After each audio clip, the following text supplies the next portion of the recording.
Hello, hi, Jeffery Kin, Sarasota Rising, Living Arts Festival, Sarasota, with Visit Sarasota's Behind the Masterpiece. So this is another one of those great times we get to chat with the people that are making a difference in our arts world on our cultural coast every single day. And today, part of our cultural coast does include Englewood, Florida. And so we get to talk with Lori Sigrist, and she is with Lemon Bay Playhouse. It is nice to finally sit and chat and meet you. Welcome. Well, welcome, and thank you so much for having me on. I really appreciate the opportunity to talk about the Playhouse. I can't wait to talk about the Playhouse, and I can't wait to talk about you because our paths have not crossed. And I'm always looking for new friends. So I expect to be friended by you on Facebook after all of this. You got to keep your circles going. So what's your official title there at Lemon Bay Playhouse? I am the executive director. Awesome. And you have a real tight-knit team there, I know, and you've been around a while. So you're going into your 38th season, right? This coming September? Yeah? Yes, September. Are you 38th season. Are you scared and excited all at the same time? All at the same time, yes.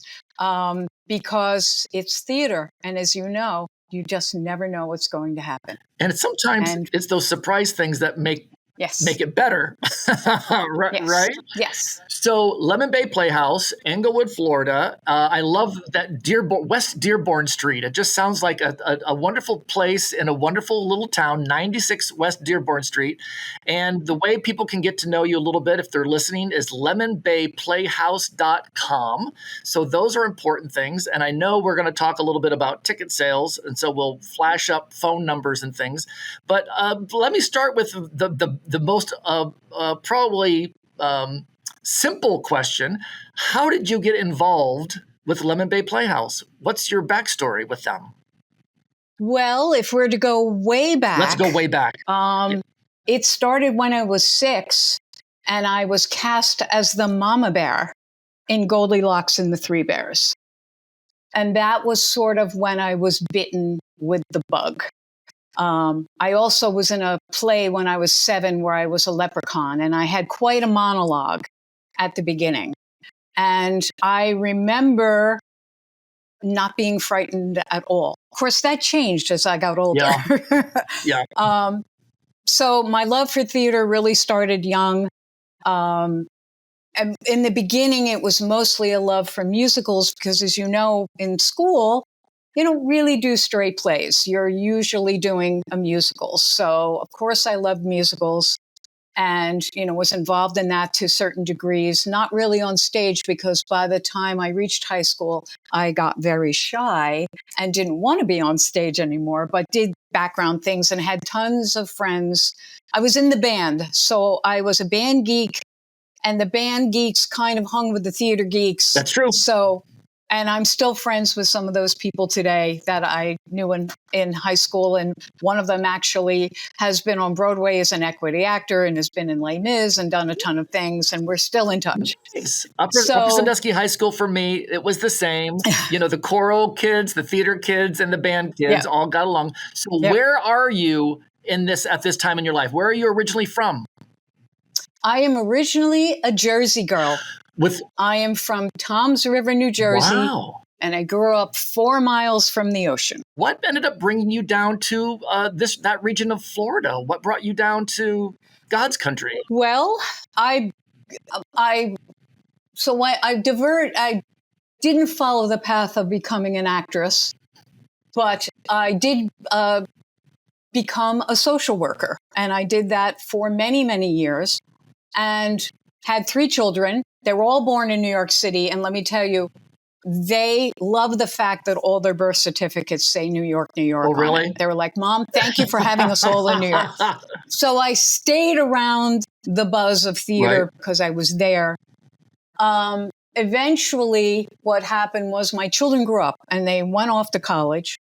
And I wanted to get back into theater again and didn't quite know how to do it because I was living in New Jersey, even though I would hop the bus, hop the train, go into the city, go to theater all the time. but didn't know how to kind of get back into it, because when I was in my early 20s, right out of college, I did do some off Broadway stage managing and that kind of thing. Backstage, I was prop mistress for a while. But then I married someone who was not a theater person, which is always a big mistake. That is a big mistake. Which is why the marriage didn't last, but that's neither here nor there. So I wanted to get back into theater again, and I ended up taking my very best friend out for dinner for her birthday. And she said to me, I went to see a show. There's a wonderful little playhouse in New Jersey in Atlantic Highlands called the First Avenue Playhouse. And she said, I saw I Hate Hamlet there. And the guy that I saw in I Hate Hamlet, he's a playwright. And he's doing a play in Howell, New Jersey. Do you think you want to go? And I remember we're having dinner. I'm having a glass of wine, and I wasn't sure. I had worked all day, and I was doing social work, and I really, was committed to doing that and enjoyed helping people. But that's exhausting. And a little voice. It's exhausting. Yeah. It very much is. And I did it for 27 years. Wow. Wow. And I ran 6 offices and had 30 employees. It was quite a big thing. But a little voice, which I will say was one of the theater gods, whispered in my ear and said, you love theater. You should never say no to an opportunity to go see something. So we ended up going. And this particular play, I thought that I knew what it was about halfway through. I went up a nice piece of fluffy, romantic comedy. But the playwright pulled a sharp right turn in Act 2, and it turned out to be a little bit more deep than a light, fluffy romantic comedy. And I remember sitting up in my chair going, now this is interesting. So I reached out to my friend the next day and said, would you? And he was there. The playwright was there at the theater that night. I met him. Hi, how are you? I said, tell this guy, this Joe guy, that I want to get back into theater. I don't know quite how to start. I'll do anything he would like me to do.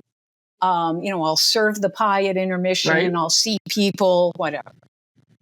And she was Facebook friends with him. So she reached out to him. And the next thing I know, I get an email from him saying, hey, I need somebody to do tech on my next show. Well, I had done backstage work. I had done stage managing. I had done a little bit of acting, but not a lot. But I had never done tech. That was the one thing I absolutely had never done. And I said, but I don't know anything about tech. And he said, not to worry, I will teach you. And that was the beginning of, he has been my partner now for 15 years. Oh, no way. Yes, we did a ton of theater in New Jersey. We did a ton of theater together in New York. We have co-written. In fact, one of our shows was just produced at Broadway Palm down at Fort Myers. Wow. We had a 35 performances. His work has been done all over the country. So I would do my social work during the day, and I would do my theater at night and on the weekends. Drop his name for us so that we know who you're talking about. His name is Joe Simonelli. He does have a website, joesimonelli.net. Mm-hmm. He has written over 22 plays. Oh. They have been produced all over the place. Wow. Quite a few of them have been produced in Florida. Nice. So what started to happen was we were then living in Staten Island, New York. So we were doing theater. And when a play would get produced in Florida, Joe would say to me, hey, they're doing... Case in point, Cape Coral Cultural Park in Cape Coral was doing his flagship show, which is called Men or Dogs. That's the show I went to see. Okay. That made me say, hey, tell this guy I want to get back into theater. Right. He said, why don't we go down and I'll do a talk back and we'll go down. And prior to that, the only part of Florida I'd ever been to was the East Coast because I had some cousins that lived there. And I said, Florida. It's hot. I don't really like Florida. Ugh. Well, let's go. It's the other side. It's the other side of Florida. Which is very different. People don't understand. It's very different. Yes. The East Coast gets people from 95, and the West Coast gets people from 75. It's two exactly. Yes. Okay. But we were New Yorkers because I lived in Manhattan for many Right. years, and then we lived in Staten Island. So we were the New Yorkers who went to the West Coast, and I fell in love with the West Coast. So he's a very popular playwright down here. A lot of different theaters. Marco Island has produced some of his stuff. Cape Coral Cultural Park did 6 or 7 of his shows. Wow. So we would come down. We'd make a little vacation out of it. And we would come down, see the show, pop over to Disney for a couple of days, and then go back. So in 2019, I said, I'm down for let's pick up and move down to Florida. I'm ready. Wow. And he said, okay, because he can start a theater anywhere. We did have a small theater in Staten Island with another partner. It only sat 65 people. But we did what we call, and I'm sure you've heard the term guerrilla theater, Guerrilla, yep. where we did a play a month. Yeah. So we were constantly, finishing one show, starting another, finishing one. Wow. He said, I can start a theater anywhere. So we packed up and we moved to Florida in November of 2019. And then guess what happened? What happened? The world came to an end. Everything. Yes. So that kind of gave us an opportunity to, I started writing. I had written one play that we did produce in Staten Island, but we started writing more. And I said, well, I still need to work. I would love to work in theater, but I just don't know where to start. So make a very long story short, for about a year, we kind of all were looking at each other and we did some writing and, but theaters were in a tough spot. A lot of them, the ones that could, were trying to do things on YouTube.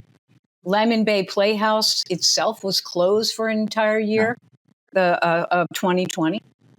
So it turned out that someone we knew reached out to me and said, by the way, Lemon Bay Playhouse is going to be opening for the 2020-2021 season, and they need an artistic production manager.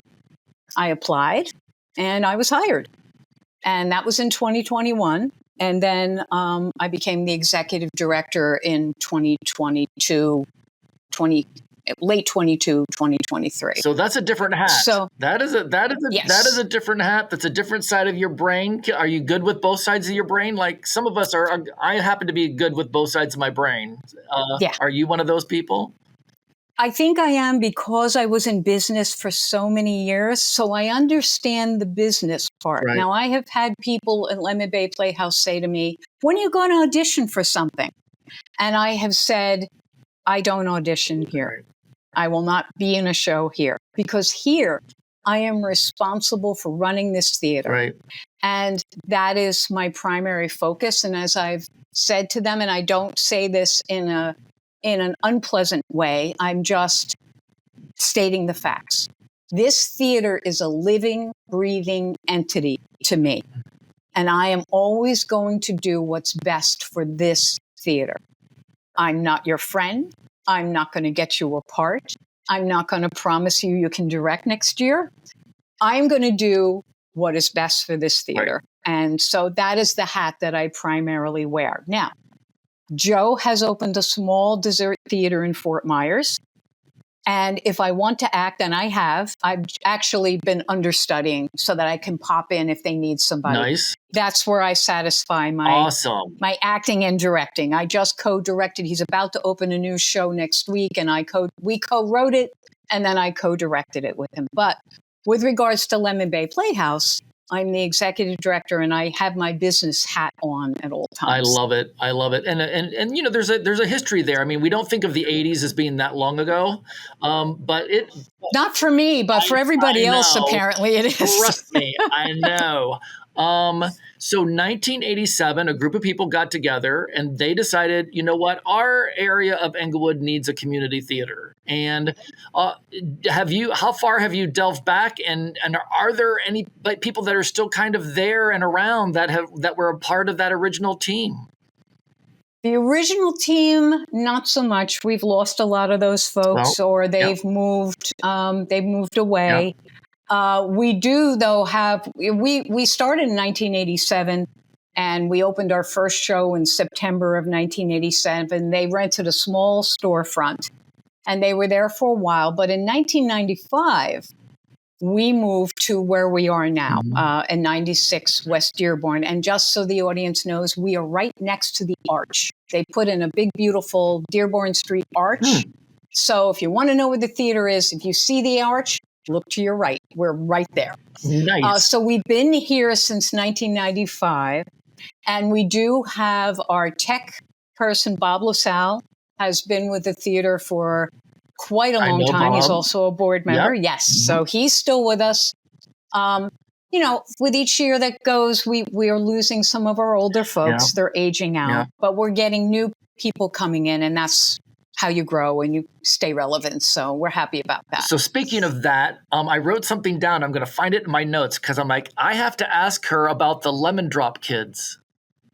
Oh, okay. Lemon Drops is actually going on right now. Oh, really? Yes. Lemon Drops is a 3-week summer camp we have in the summer. We didn't have it the summer we came back from COVID. We didn't have it last year because we actually did quite a bit of renovating in the theater. We put in an all new lighting system. We replaced all our seats, but they are back this summer and they're in the middle of their 3-week run. So that is for 8 to 15-year-olds. And they come in and they learn basic theater. We have a coordinator who puts this together every year. They learn basic theater, and then they perform a show, one that she has written. Her name is Cheryl Hastings, and she writes the show, and she works with the kids. So last week was getting familiar with the theater, learning basic stage left, stage right, that kind of thing. But this week, I've been hearing them starting to learn their lines, doing their blocking. They'll be here next week, and then they have a show. They'll have a show Friday morning for the parents. They'll have a Friday night evening show and a Saturday night evening show. It's a great program, and the kids have a great time with it. And that's happening right now. In fact, that's why I scheduled this talk for this time, because all the kids were here this morning. That's awesome. So you've got an education is obviously important to arts. And I know I'm preaching to the choir about how, those kids may not grow up to be Broadway stars, but they'll be much better grown-ups because of the relationships that they're building and the skills that they're learning. And, people always laugh when I say that I can be shy at times too. And that's okay. But sometimes you got to put on your big boy pants and go on TV and do things. And, the arts have helped me do that. And it really does. The self-confidence and the things that the kids learn. I just wish I would have had that, on my little farm in Ohio. Okay. So obviously Lemon Bay Playhouse, we're fans, and you have a 38th season coming up. And yes, did you choose these shows along with an artistic person, or is this all part of you? How did this season happen, and what is it? Because I would love to know. Well, I would love to tell you about it. One of the things that I did when I came here was I like to work with teams. So I have a play reading committee. I have a director's committee. My play reading committee consists of 4 other people. And we sit down and we read. Right now, we are in the middle of reading plays for our 26-27 season. We have about 30 in the box, and we're through most of them. I like to get everybody's input. It'd be very easy for me to sit there and put a season together. Right. But I like the input of other people. It's a very well-rounded committee. It does involve, we have a board member on the committee. We have a volunteer that has been here for many years and one of our best volunteers, and we love our volunteers here. She's also on the committee. We had a new committee person come on this year who has acted a little bit, but mostly she's a patron. And I wanted the patron's perspective. Right. So that is how we did it last year as well. And we read about 27 plays. And then what we do is I have a formula that we use where we read them. We score at a number. We have to talk about a number of things. We have to talk about, is this the proper piece for our patrons? Is this something we can cast? Right. When do we want to do this show so that we're not competing with another show we're auditioning for, because we generally do dual auditions here. So there's a lot that goes into picking the season. But what happens is I go with the numbers first. What scored the highest? So I take the first 14 shows that scored the highest, and then we sit down and we hash out of those 14, what would make a nice, well-rounded, interesting season. Nice. Keeping in mind, we have snowbirds here during part of the season. Right. We have actors who maybe in June, Venice is kind of wrapped up. Charlotte Players is kind of wrapped up. We still have a show in June, and we like to do pieces in June that will draw actors in. Right. That would appeal to them. Go see what Lemon Bay Playhouse is doing. So you have to kind of take all of that and look at all of that.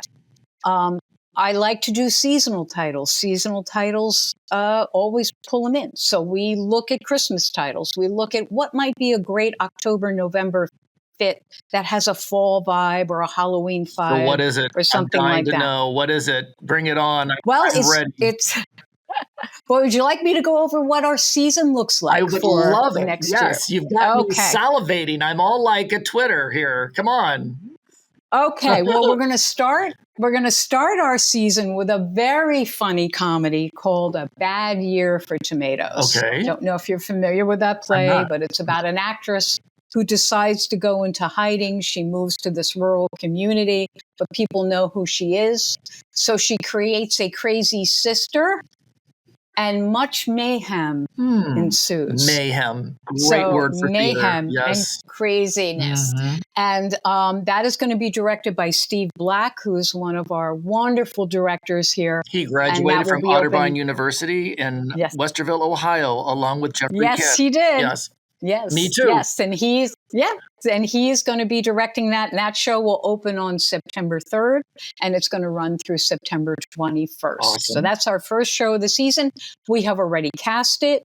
They actually are going to do their first read through next week. Nice. So we're already moving forward on that.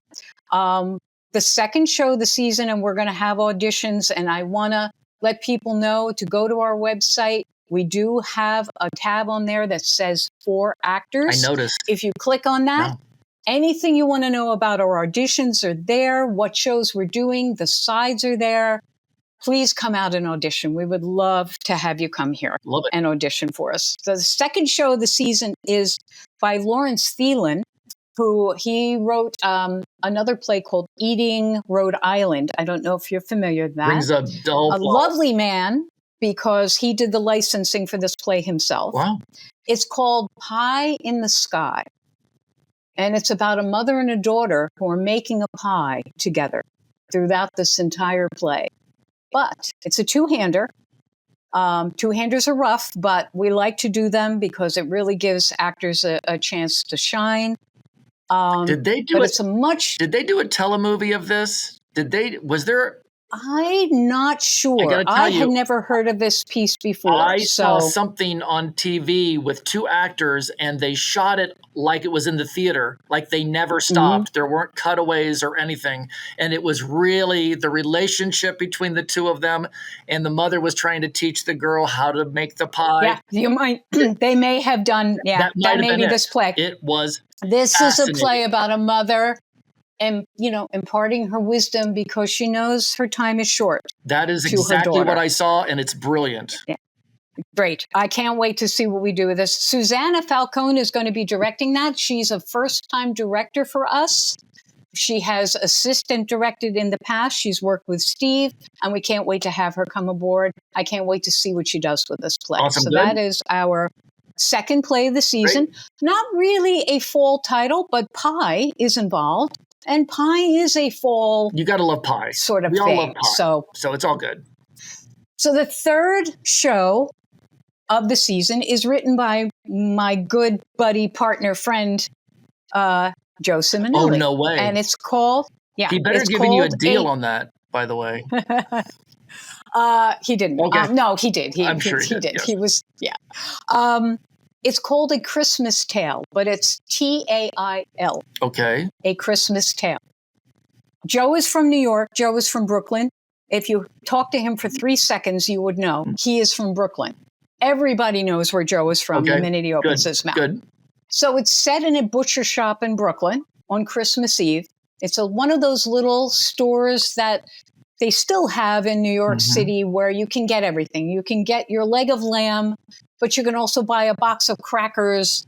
And Ralph, who is the butcher who runs the store, he's got people that work with him, and he's got this little girl that keeps coming down from the building next door to bother him. And he has a cat named Gus who lives in the store, who can talk, but only on Christmas Eve. What? And only to the little girl who comes in and out of the theater. Interesting. Well, I love the name Gus, of course, because Gus is the cat at the theater door, right? Cats. Yes. Gus the theater cat. So you know, it's a Simonelli play, which means there are actors in it, there are mobsters in it, there's lots of stuff going on, and it's very funny. Love it. And it's a great little Christmas play, and we look forward. And we're going to be casting, we're probably going to double cast the part of the little girl. We need somebody between the ages of 8 and 12. And I think it's a lot for one child to handle. It's a lot of work. Bob LaSalle will be directing that show. Nice. So we're probably going to double cast that part. So 2026. So that'll be Christmas. Right. That'll be December. Right. I'm sorry. Pie in the Sky opens October 15th and runs through November 2nd. And A Christmas Tale will open December 3rd and run through the 21st. Great. All of our shows are 3 weeks long, except for our in-season shows. So that means our January show and our March show are 4-weekers. So Sweet Delilah Swim Club is a 4-weeker, and we're following that with a really beautiful play. It's one of my favorites. I like it a lot. The Trip to Bountiful. Oh, wow. Okay. That will be running from March 4th through the 29th. Sweet Delilah Swim Club is going to be directed by Jenny Elliott. The Trip to Bountiful is going to be directed by Jack Rabito, who has directed here a number of times. So has Jenny. And that's our second 4-weeker. Following that, I really love this play, and I really wanted to do this play because I feel it's still relevant, even though it was written in the 50s. We're going to be doing Born Yesterday. Nice. And that will be April 22nd through May 10th. Rereading that play, I was like, yes, it's dated, but it's still relevant. Right.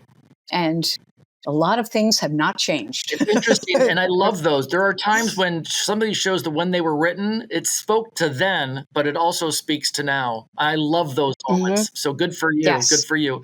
And then I guess you have another one that closes out your season. Then we have a wonderful show that closes out our season. I have to say it is one of the best things I've ever read. I was moved by it, and so was everybody else in the committee. It was the one play that scored a 10 across the board. It is a play called Chapati, and it's by an author named Christian O'Reilly, and a longtime director who's worked here a lot. He's also worked for Lemon Bay Playhouse. Rick Goodwin will be directing that. That is a lovely piece about love. Yeah. And about a man who has a dog named Chapati, and the relationship he has with the woman who lives across the street who has 19 cats. Yeah. Yeah, people. And it's set in Ireland. I love it how some of these plays, people had approached me about back in my days at the Players, you should produce this, you should produce that. That title has come up before. It's a lovely play. Wow, you have that's a very exciting season. I mean, that is it's an exciting season. Yeah. But we also, not only do we have these 7 plays, because we do 7 full-length plays every year, we also do showcases throughout the year. Usually the first one will start in November, and we have them periodically. They are usually on a Saturday evening. And we bring in comics. We have, I have a hypnotist coming in interesting. in November. Okay. I have a comedy show. I have two comedians next season doing the showcases. I have a magician coming in January to do a magic show. And then we have some people that we bring back every year because they're so popular and everybody loves them. And that is Jimmy Maz. Jimmy Maz. Who's wonderful. Love him. Yep. He will be here Valentine's Day, but he will be here for a 2 p.m. matinee.